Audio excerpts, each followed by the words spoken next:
आई भैया सब भोजपुरिया भैया के हम राजू चाहत गोड़ छुके प्रणाम करतनी भैया। रुआ सबके बीच में एगो हम लोकगीत सुना रहल तनी। एगो बिरहन बड़ी जे के पति परदेश बड़ा और शादी करके चल जाता और उनके बड़ा दिक्कत होता, तो फोन करतरी और कैसे अपना बलम जी के पास कहतरी, चोरी करी हम पपी चाहे खींची हाँ ठेला गाड़ी हमके साड़ी चाहिए। ए सैया कबूले फीची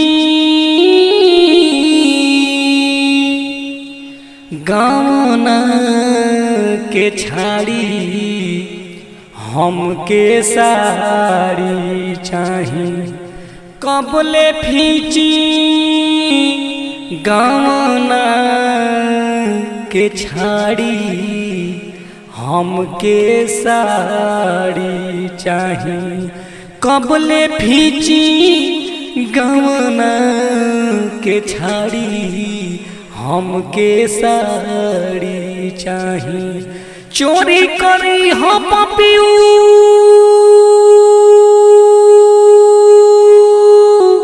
रे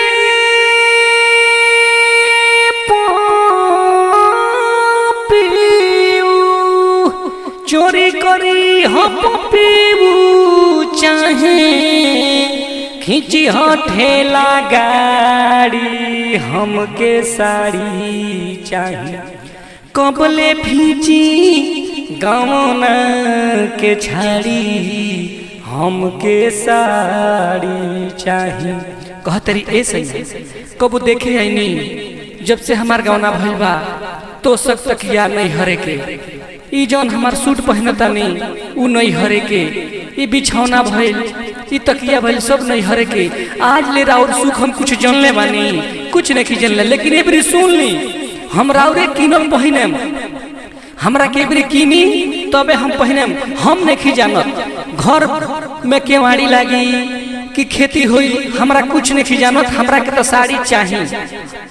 और कहतड़ी कैसे, याद कर कई बरिस पर भइल मोरे गावना, याद कर कई याद कर कई याद कर कई बरिस पर भइले मोरे गावना।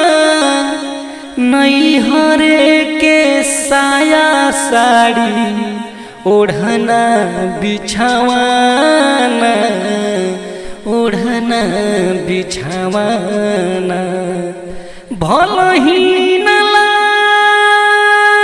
लागी सैया, भला ही न लागी असो घर में केवाड़ी हमके साड़ी चाहिए। कबले फीची गावना के छाड़ी हमके साड़ी चाहिए। कबले फीची गावना के छाड़ी हमके साड़ी चाहिए। सारा भोजपुरिया भैया के नमस्कार बा, हम राजू चाहत ई बेस म्यूजिक पर आ रहल बनी लेके रउआ सबके बीच में। ई बेस म्यूजिक बहुत जल्द मार्केट में आइल बा, बढ़िया मोनेटाइज वाला चैनल। रउआ सब जो भी कलाकार हुई गावे चाहता वो एक चैनल पर गा सकता। रउआ सबके हार्दिक प्रणाम बा, नमस्कार।